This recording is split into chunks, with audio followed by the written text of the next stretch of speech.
제일 좋은 형태로 이긴 것 같다. 그러니까 이런 형태로 이기는 게 우리가 지금 선수들이 정신적으로 얼마나 강인한지를 좀 보여주는 것 같다. 이런 식으로 얘기를 했었거든요. 네.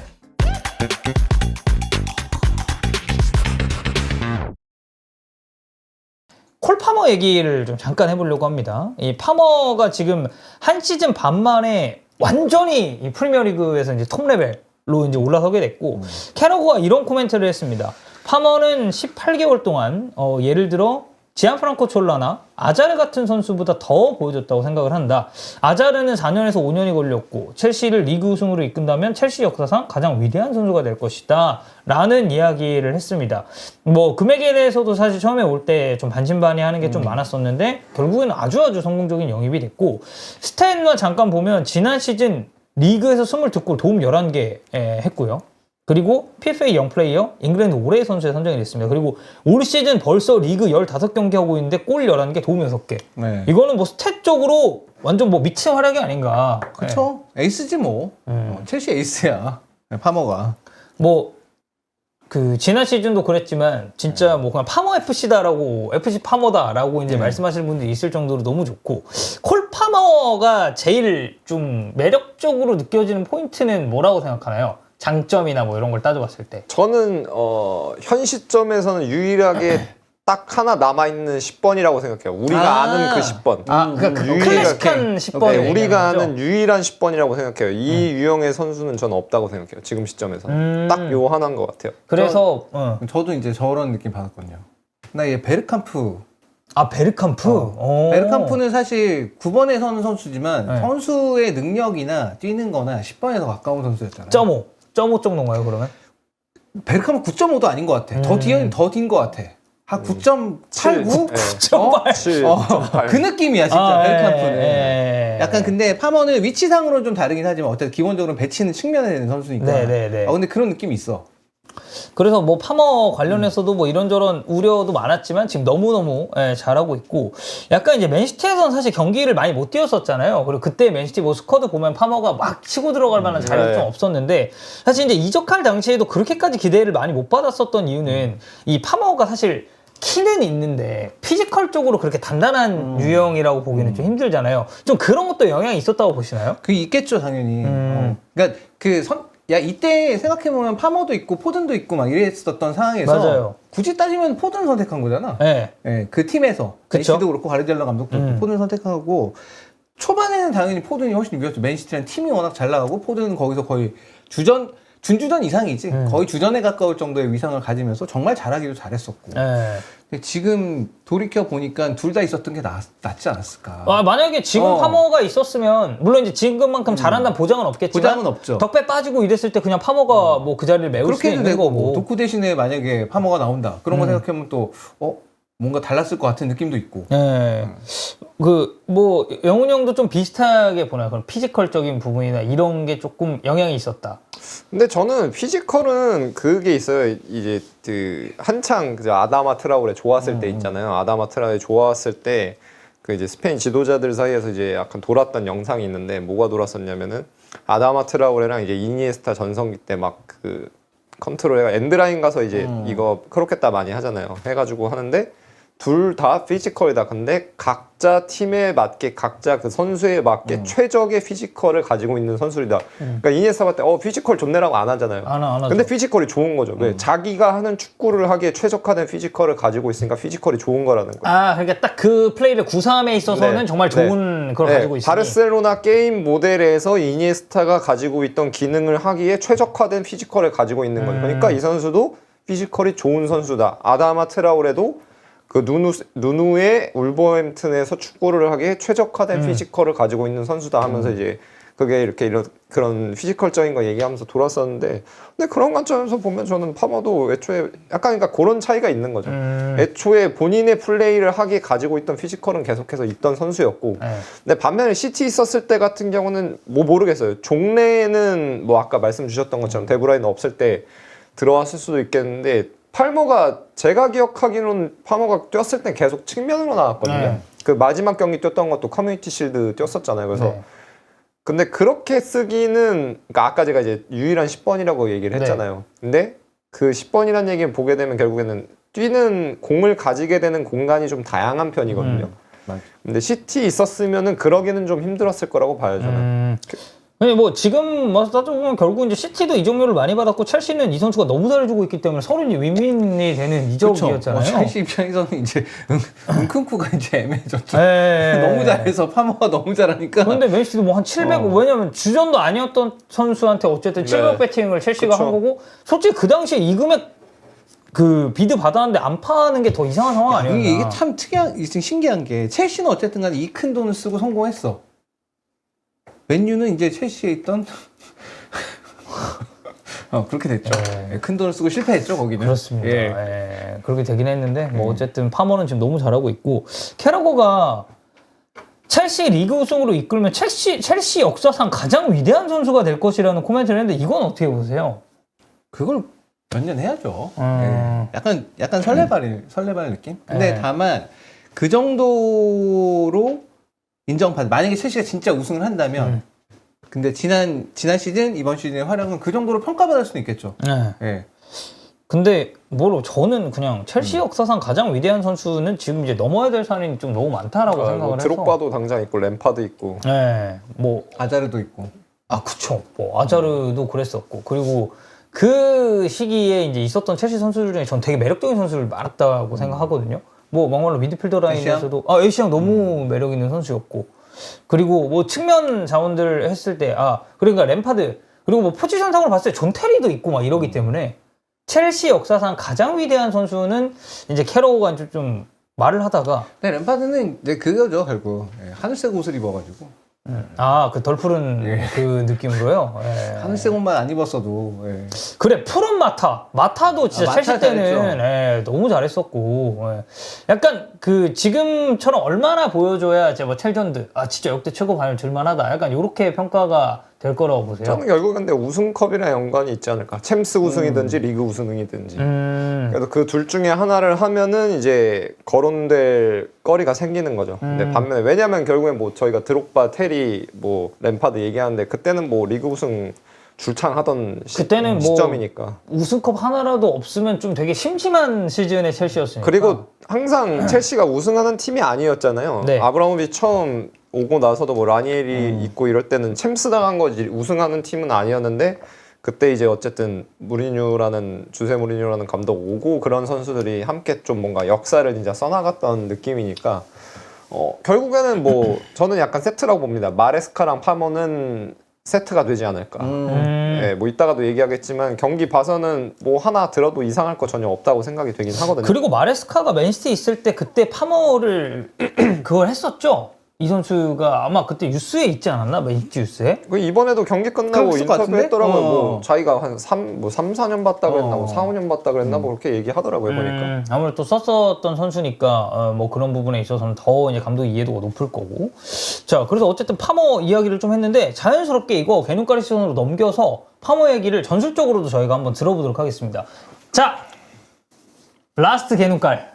라스트가 되지 않길 바랬지만 결국은 라스트가 돼버리고만 이 개눈가리 시선. 근데 또 모르죠. 뭐 이후에 어떻게 될지는 알 수 없지만 적어도 올 시즌은 이제 좀 라스트가 그것도 모르지. 사실 냉정하게 말하면 그것도 모르지. 굉장히 부정적으로 보는 거 아닙니까? 부정적으로 보는 게 아니라 사람 일은 모르는 거기 때문에 냉정하게 말하면 그것도 모른다. 자, 라스트가 될 수도 있는 그렇지. 개눈깔의 시선. 당분간 왜냐면 영영 이별하는 거잖아. 네, 우리 시즌- 영영 이별하는 건 아니니까. 시즌 1 완결로 하시죠. 네, 자, 시즌 1 마지막 회 시작해 보도록 하겠습니다. 오늘 첼시 토트넘 경기 관련해서 이제 좀 이야기를 좀 해볼까 하는데, 이 경기가 되게 명경기였죠. 네. 2대 0으로 토트넘이 앞서다가 첼시가 이제 4대 2로 경기를 뒤집어내면서 네. 결국은 이게 보는 입장, 제3자 입장, 그리고 첼시 팬들한테는 엄청나게 재밌었던 경기가 아닌가라는 네. 생각이 좀 들거든요. 예. 전체적으로 좀 경기는 어떻게 보셨나요? 저는 첼시가 이길 거라고 생각을 했습니다. 시작부터. 네네, 첼시가 이길 거라고 생각을 했고, 그 마레스카 감독이 끝나고 이런 얘기를 했어요. 경기 끝나고 기자회견에서 그러니까 당연히 실점 안 하고, 그러니까 그 질문을 뭐라고 했냐면은 첼시 감독된 이후에 가장 중요한 승리였냐, 아니면 뭐 가장 큰 4대 3이죠. 죄송합니다. 4대 3. 4대 4대 3. 예. 네, 가장 큰 손흥민 선수 골을 빼먹었네요. 죄송합니다. 손흥민 선수 골을 잠깐 빼먹었네요. 죄송합니다, 여러분들. 네, 사과드리겠습니다. 자, 가시죠. 네, 어쨌든 그 마레스카한테 가장 큰 승리였냐, 가장 중요한 경기였냐, 본인이 첼시 감독된 다음에 이렇게 물어봤는데 거기서 얘기를 한 게 뭐 그거는 아닌 것 같은데 이 시점에서 제일 좋은 형태로 이긴 것 같다. 그러니까 이런 형태로 이기는 게 우리가 지금 선수들이 정신적으로 얼마나 강인한지를 좀 보여주는 것 같다. 이런 식으로 얘기를 했었거든요. 네. 그러다 보니까 경기에서 근데 그런 얘기를 할 수 있는 경우가 결국에는 지고 있었음에도 불구하고 이길 거라는 확신이 감독 포함 팀 내부 안에 뭐 산초도 인터뷰를 했잖아요. 네네. 예, 있었다라고 이제 느껴지는 건데 그런 모습을 경기 내내 좀 보여줬다고 생각을 합니다. 그럼 토트넘은 좀 어떻게 보셨어요? 토트넘이요? 왜냐면 먼저 어쨌든 앞서갔던 쪽이 네네. 토트넘이잖아요. 근데 최근 경기들은 모르겠는데 요 경기 한에서는 일단은 저는 첼시가 제가 맨날 얘기하는 거죠. 첼시가 이런 데서 강점이 있기 때문에 또 토트넘은 그럴 수밖에 없는 걸 수도 있는데 제가 받은 인상은 이제 그라운드 듀얼이라고 보통 네, 표현하죠. 영국 그라운드 같은 듀얼. 경우 네. 그 스페인은 발론 디비디도라고 하는데 중립볼 상에서 너무 약하더라고요.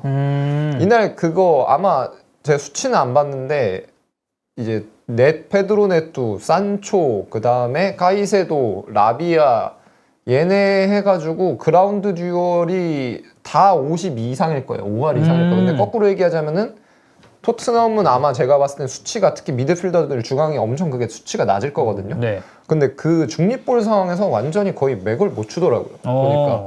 그래서 그러니까 당연히 공을 가졌을 때의 뭔가 그 전략적인 관점, 전술적인 관점도 중요한데 전술이라는 게 결국은 실시간으로 상대랑 이제 엮여서 만들어내는 상황의 개념이니까 결국엔 그런 그라운드 듀얼도 다 선수 개인 전술이거든요. 우리가 보통은 막 공을 가졌을 때 이제 막 공 가지고 막 여기서 막 공 가지고 막 1대1을 해야지 막 여기서 막 이렇게 벗겨내고 뭐 여기서 스루 패스 넣으면은 개인 전술이다라고 하지만 그게 아니고 공이 누구의 것도 아닐 때 경합을 하는 것도 다 개인 전술이거든요. 네. 근데 그런 관점에서 개인 전술로 보자면은 토트넘 같은 경우에는 첼시한테 너무 그 듀얼에서 압도를 당했고 와, 근데 이거 말씀해 주셔서 제가 수치를 좀 찾아봤는데 2선, 3선이 다 좋네요. 첼시가. 이게 뭐 지금 파머 보시고 계신 것 파머는 10번 중에 8번 이겼고 이게 아예 비할 바가 안 되더라고요, 완전히. 엔소 같은 경우도 보면은 9번 중에 5번 이겼고 이제 라비아 칭찬 선수 많잖아요. 7번 중에 5번. 그리고 말씀하셨던 페드로네트 같은 경우도 9번 중에 5번. 그리고 산초는 5번 중에 3번. 어쨌든 다 50 이상의 수치를 달성을 했네요. 근데 이게 이제 거꾸로 저희가 토트넘 얘기하고 있어요. 토트넘을 보면 아마 반대일 거예요. 특히 사르 같은 애는 제가 봤을 땐 듀얼 거의 막 나가 떨어지는 수준이었거든요. 그러니까 너무 거기서 너무 수준 차이가 너무 나더라고요. 사르는 14번 중에 5번. 이겼어요. 이게 엄청 차이가 너무 나더라고요. 오히려 이제 그라운드 듀얼만 따졌을 때는 그래도 비수마가 이제 반절 이상 수치긴 한데 사르가 말씀하신 것처럼 되게 별로고 그리고 쿨루셉스키도 12번 중에 4번밖에 못 이겼네요. 네, 여기서 압도를 너무 당하더라고요. 특히 포지션, 그러니까 네투랑 산초 같은 경우에는 딱 따지고 보면 그게 메인 무기인 선수들은 아니잖아요. 네. 파머 같은 경우도 그렇고 아까 저희가 또 파머 피지컬 얘기했잖아요. 근데 요러니까 딱 거기서도 피지컬이란 게 느껴지는 거죠. 뭔가 덩치가 크고 그래서야만 피지컬이 좋은 게 아니고 결국엔 축구 선수라는 거는 이제 보통 그 피트니스 코치님들, 피지컬 코치님들이 표현을 많이 해외 분들 같은 경우 쓰시는 게 축구 선수 스포츠카다.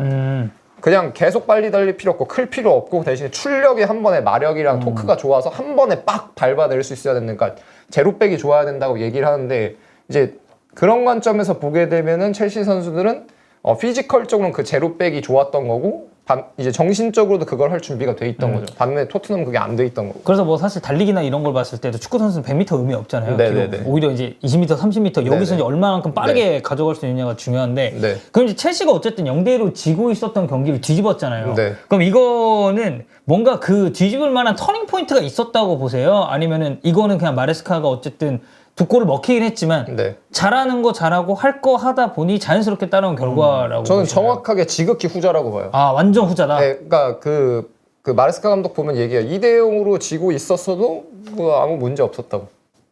그래서 그냥 그대로 한 거라고. 그거는 사실 네. 골을 먹히긴 했지만 네. 경기력적으로는 네. 나쁘지 않았다라고 해석을 할 수가 있겠네요. 그리고 제가 봐도 똑같이 느꼈고 저도 그거에 대해서 좀 한 번 더 확신을 얻으려고 이 사람이 뭐라고 하나 보자라고 했더니 어김없이 또 얘기를 하더라고요. 그러니까 좀 요새 흔히 하는 말로 쉽게 얘기하면은 그 뭐야 축구 사진 쿠쿠레이아가 올렸잖아요. 아, 예. 그 네, 스트레이트맨 약간- 버린 거예요? 약간 억까 당한 거죠, 억까. 두 번 넘어져가지고 먹혔으니까 약간 근데 억까 당한 거죠. 그것 때문에 이제 바이런은 굉장히 많이 됐습니다. 푸마는 굉장히 난감할 거예요. 예. 그것 때문에.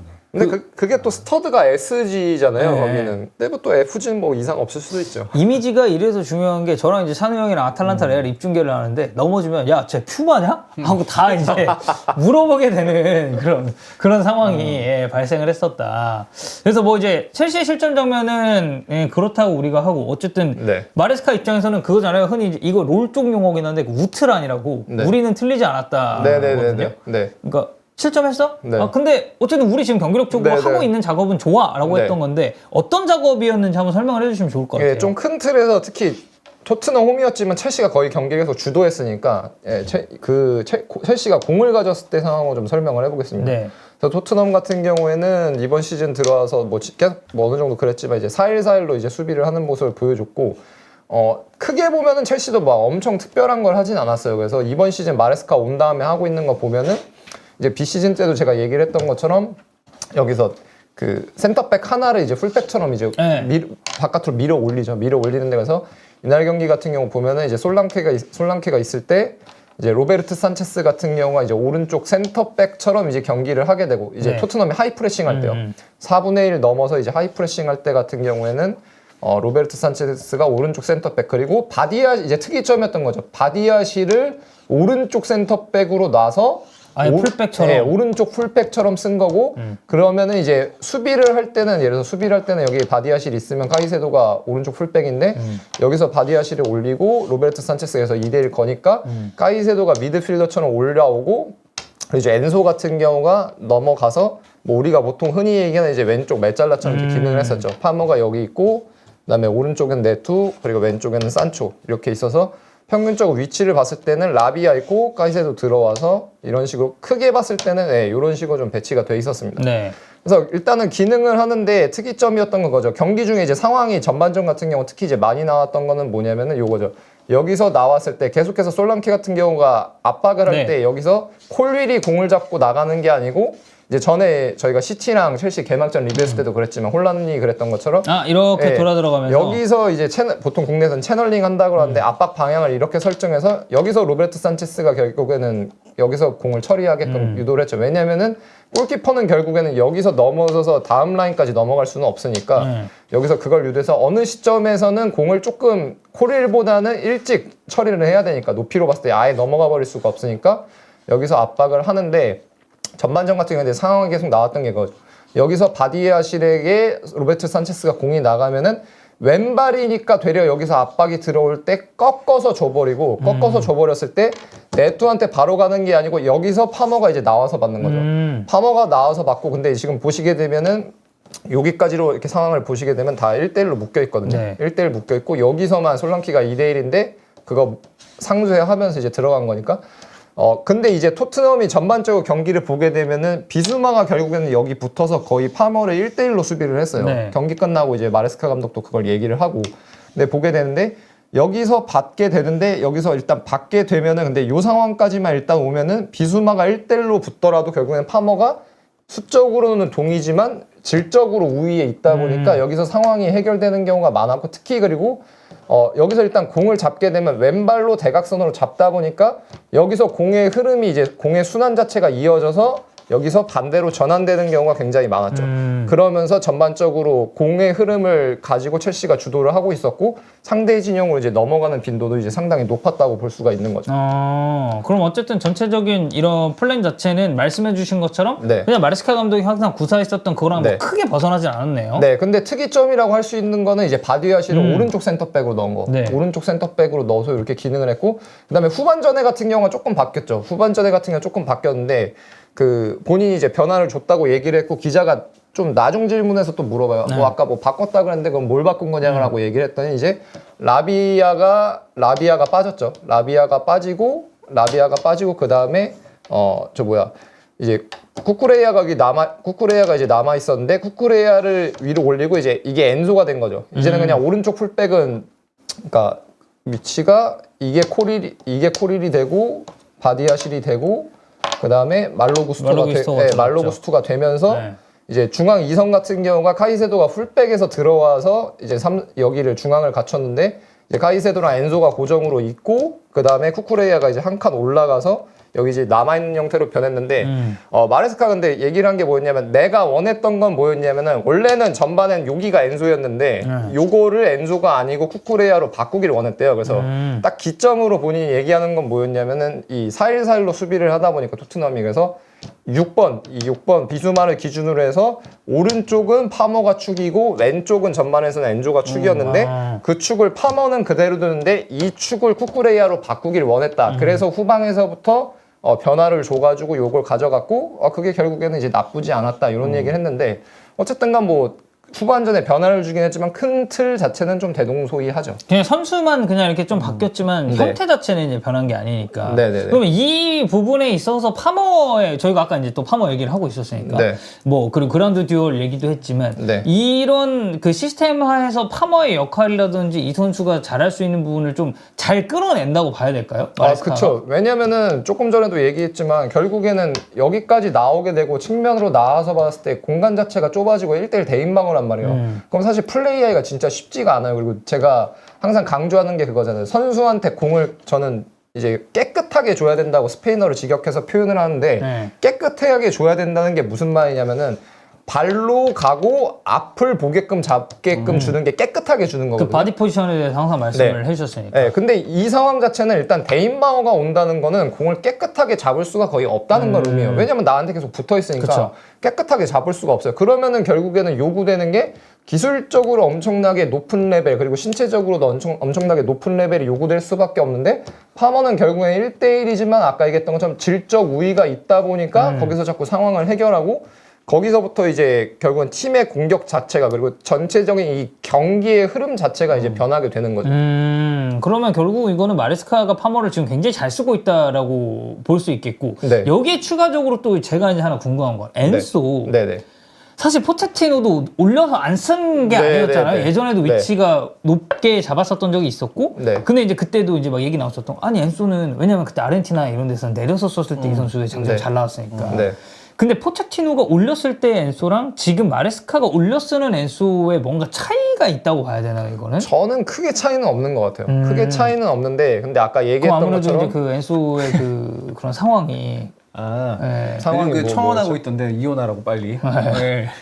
뭐 따로 산다면서요? 네. 그러면 이제 경기력이 올라갔다는 그런 밈이 또 이제 있거든요. 네. 아니 뭐 그거는 모르겠는데 근데 그것도 솔직히 영향이 있을 수도 있죠. 심리적으로? 뭐 심리적인 게 크니까 뭐 왜냐면 훈련 하루에 2시간 하는 거고 2시간 외적으로는 다 선수는 집에서 생활을 가족들이랑 뭐 친구들이랑 해야 되는 거니까 그런 부분에서 영향이 있을 수도 있는데 근데 일단은 저는 뭐 마레스카도 계속 요 위치에 실질적으로 요 공간에 공격할 때 위치하게 하는 경우가 많은데 나쁘지 않은데 그럼에도 불구하고 저는 한 칸 내려가는 게 제일 좀 자연스럽지 않나 생각을 베스트 포지션은 아래쪽이다? 네, 한 칸 내려가서 플레이하는 게 좀 자연스럽지 않나 생각하고 나쁘진 않은데 근데 요날도 경기에서 이제 보게 되면은 결국에는 이 포지션의 경우에는 이제 필요한 게 뭐냐면은 지공을 해도 그렇고 역습을 해도 그렇고 특히 이제 첼시 같은 경우는 지금 최근에 이제 또 이 잭슨이 잘하잖아요. 네. 잭슨이 잘하는데 잘할 때 같은 경우 보게 되면은 뭐 지금 위치를 잠깐 바꾸진 않겠지만 보통 수비를 할 때는 첼시가 4-4-2로 하다 보니까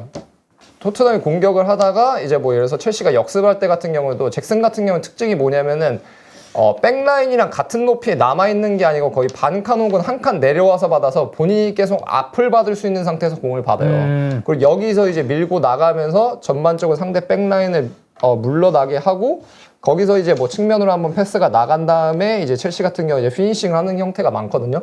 근데 요런 형태로 전개가 되다 보니까 그러면은 이 2선에 있게 되면 파머 같은 경우는 거기서 이제 딱히 뭐 문제는 아니고 아웃풋이 나오는데 엔소 같은 경우 보면은 이번 토트넘전 때도 봤을 때도 그렇고 여기까지 갔을 때 그 약간 미묘하게 한 타이밍인데 여기서 그 스페인어로 예가다라 그러거든요. 이제 도착하다.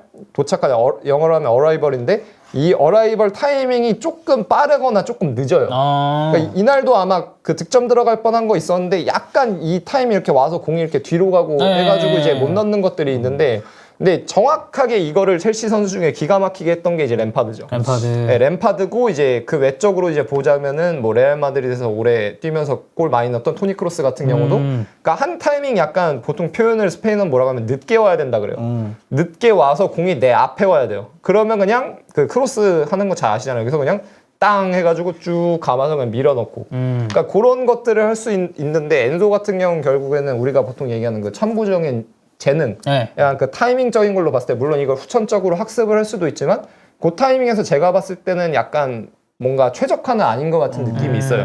그리고 결국에는 이제 제 생각에는 그 마레스카가 그것까지 얘기를 하진 않았는데 이제 다시 그냥 공격한다고 놓고 치게 되면은 네. 마레스카가 굳이 이거를 쿠쿠레야 엔소였다가 쿠쿠레야로 바꾼 것도 저는 약간은 그거죠. 그러니까 공을 받고 이제 돌아서서 플레이할 능력은 있는데 여기 같은 경우는 해야 되는 게 결국에는 이제 이 공간으로 조금 더 종적으로 갈 수가 있어야 되는데 네. 방금 얘기한 그런 관점에서 봤을 때 상대 뒷공간으로 가거나 아니면 이렇게 공이 없을 때 좀 버티컬하게 움직이는 데 있어서는 쿠쿠레야가 아무래도 원래 윙어였고 그리고 풀백이다 보니까 그런 부분에서 조금 더 종적인 걸 가져가려고 좀 해서 바꾼 거라고 생각을 하거든요. 장점이 어쨌든 그쪽이 네네. 있는 선수다 보니까. 네, 그래서 뭐 경기마다 조금 사실 다를 수는 있을 것 같아요. 예를 들어서 뭐 맨시티랑 한다거나 해서 중앙에서 조금 더 수적 우위를 예를 들어서 뭐 똑같이 맨시티도 요새 4-1-4로 네. 수비를 하니까 한다고 하더라도 여기서 온전하게 약간 여기서 이렇게 해서 4대3으로 수적 우위를 가져간다든지 중앙에서 그리고 잭슨 같은 경우까지도 이제 내려오는 경우도 있으니까 여기서 4대3 혹은 5대3까지도 해서 여기서 이렇게 수적 우위를 가져가는 관점에서는 좀 더 미드필더적인 선수가 필요하니까 엔조가 나올 수도 있을 텐데 근데 반면에 어제 경기처럼 상대가 지속적으로 여기서 맨마킹을 하니까 라인 사이 공간이 어느 정도 계속 발생을 하고 이거를 이제 막으려고 토트넘 같은 경우 센터백을 이제 한 번씩 끌어올렸거든요. 그러니까 점프하죠. 네, 그쪽으로. 네, 여기서 점프하면 근데 점프하면 이제 잭슨이 여기서 기다리고 있으니까. 네, 요런 경기에서는 사실 쿠쿠레야 같은 선수가 조금 더 나올 수도 있고. 그래서 경기적으로 조금 계속해서 유동적으로 좀 보지 않을까 싶긴 해요. 네. 그럼 약간 그럼 이날 경기를 봤을 때 뭐 전술적 네. 얘기를 저희가 하기도 했지만 네. 그 포스테코글루 감독이 지금 하고 있는 전술과 마레스카 감독이 하고 있는 전술의 네. 어떻게 이게 상성이라고 해야 될까요? 네. 이런 부분에 있어서는 마레스카 쪽이 조금 더 그러면은 잘 풀렸다고도 볼 수 있을까요? 근데 저는 그냥 그건 것 같아요. 그러니까 뭐 전략 전술의 우위를 논한다기보다는 그러니까 이거는 어떻게 보면은 결과적인 얘기일 수도 있는데 근데 경기에서 졌기 때문에 결과에 대해서 결과론적인 얘기를 하는 게 아니고 이 경기 내용적인 과정에서의 결과론적인 얘기로 보자면은 네. 홈에서 솔직히 홈인데 이렇게 경기를 하는 게 저는 좀 맞나 싶긴 해요. 네. 왜냐하면 뭐 점유율을 제가 보진 않았는데 누가 봐도 그냥 솔직히 전체적으로 경기자 주도 자체를 첼시가 확실히 했잖아요. 6대4 나왔습니다. 저는. 네. 근데 그만큼 당연히 첼시라는 팀이 저는 좋은 팀이라고 생각을 해요. 생각보다도 훨씬 더 빨리 좋아졌고 아까 말씀드렸던 그런 그라운드 듀얼 중립볼 상황 같은 경우는 진짜 정신적으로 선수들이 무장이 돼 있지 않으면은 상대를 압도할 수가 없는 부분이거든요. 어쨌든 서로 간의 네. 부딪힘이 당연히 발생할 수밖에 네. 없는 구조니까. 네, 저도 맨날 선수들한테 얘기해요. 하는데 왜 볼 튀기고 상대가 컨트롤할 때까지 기다리냐고. 저건 니께 될 수도 있고 제께 될 수도 있고 너께 될 수도 막말로 있는데 드롭볼 같은 그런 건데. 네, 왜 제 거를 만들어주고 그때 가서 왜 반응하냐고 리액션하냐고 리액션이 아니고 프로액티브 해야 된다고 능동적으로 저게 니께 될 수도 있다고 판단이 되면은 가서 싸워서 너 걸로 가져와야지 왜 제게 된 다음에 반응하냐고 이제 보통 그렇게 얘기를 많이 하는데 근데 그게 그 보통 선수들이 많이 얘기하는 공격성이거든요. 엄청 공격적이어야 돼요. 공을 가졌을 때뿐만이 아니고 공이 없을 때도 공격적이어야 되는데 첼시가 그런 부분에서 좀 확실하게 압도를 한 거잖아요. 결과적으로 봤을 때. 그러니까 그런 부분에 있어서는 모르겠어요.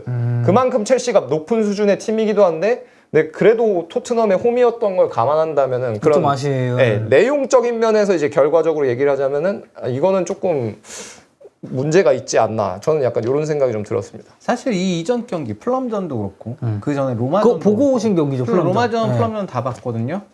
똑같았어요. 경기를 그러니까 저는 포스테코글루 감독이 뭐 초반에 엄청난 공격적인 뭐 라인 끌어올려 막 그때 첼시랑 붙었을 네네. 때 막 4대4 막 9명이서 막 네. 이렇게 하는 그 뭐 네. 낭만이다 막 근데 좋아요. 그 자기 스타일이니까 할 수 있는데 좀 더 어떤 경기들은 지금은 이제 그런 느낌도 별로 안 날 뿐더러 경기를 통제하는 능력을 많이 잃어버린 것 같아요. 토트넘.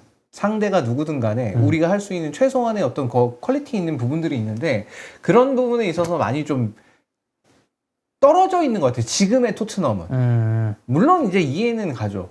많은 선수들이 부상으로 빠져있고. 그리고 뭐 반더벤 로메로가 동시에 이탈했었던 기간도 그 꽤 수비수들도 길었고. 그렇게 부상당해서 빠져 있었고. 그 제가 생각할 때 그 미드필더의 퀄리티들, 사르나 아니면 비스마 같은 선수들이 뭐 통제력이 이렇게 뛰어난 선수들이라고 보기는 지금 현재로서는 어려우니 뭐 그런 걸 감안하면은 그럴 수는 있겠으나 그래도 세 경기 홈에서 치러졌던 경기들이 다 그랬다는 것. 좀 그게 비슷한 그게 문제가. 저는 오히려 더 아쉬운 부분이라고 봐요. 그게 경기 결과가 앞에는 어떻게 됐죠? 노마전 2대2, 2대2, 플럼전 1대1. 1대1 둘 다 무승부. 결국에는 결과도 이제 못 챙겼었던 경기들이었으니까. 그리고 이게 뭐 마지막으로 뭐 얘기하자면은 전 산초 골 같은 경우가 또 이제 산초가 골을 넣었잖아요. 골 장면 같은 경우도 보시게 되면은 뭐 다시 보면 보이시겠지만 그거 같은 경우도 그러니까 딱 산초는 솔직히 장점이 첼시 와서 확실히 산다고 느끼는 건 뭐냐면은 얘는 저는 한 번도 1대1 있는 선수라고 생각해 본 적이 없어요. 그리고 사실 그런 말을 굉장히 많이 했었죠. 네. 산초는 1대1 있는 선수는 아닌데 근데 거꾸로 얘기하자면은 자기한테 상대를 끌어들일 수 있는 능력은 엄청나게 좋은 선수예요. 그러니까 얘는 사실 좀 특이한 게 예를 들어서 사카 같은 경우는 반대쪽이지만 사카 같은 경우는 원원원이 되는데 원원원이 좋으니까 상대가 더블팀을 와서 후천적으로 나중에 이제 더블팀 해결하는 능력까지 어느 정도 생긴 경우라고 봐야 되거든요.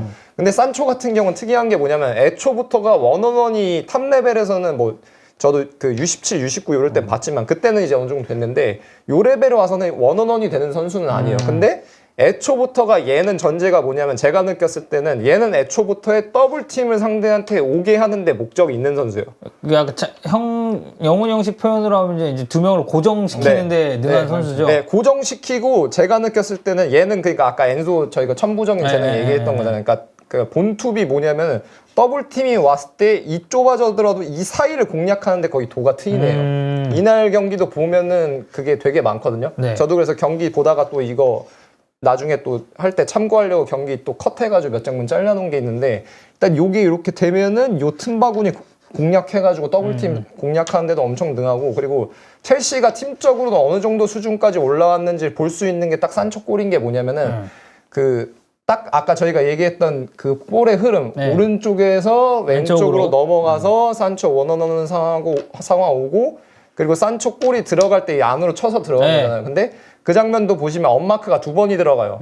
여기서 센터백이 커버링 가깝게 왔을 때 엔조일 거예요 아마. 엔조가 한번 들어가고 엔조가 들어간 다음에 반대쪽 센터백이 올 수 있을 때 여기서 잭슨이 그리고 바로 안 들어가요. 일부러 한 타이밍 늦춰서 조금 있다가 나중에 다시 들어가거든요. 그러니까 여기서 아예 따라가진 않은데 여기서 가가지고 이렇게 띠끔했다가 오다 보니까 슈팅할 수 있는 상황까지 와요. 그래서 근데 요거 같은 경우도 결국에는 구조적으로 엄청 잘 돌아간 거네요. 네, 이게 언마크가 항상 그러니까 한 번 오는 거랑 두 번 오는 거랑 다른데 그러니까 아는 거죠. 그러니까 얘 같은 경우도 뭐냐면은 내가 공을 안 받는다는 걸 알더라도 공을 가진 애가 좀 더 나은 상황에서 플레이할 수 있게끔 하기 위해서 그걸 실행하는 거거든요.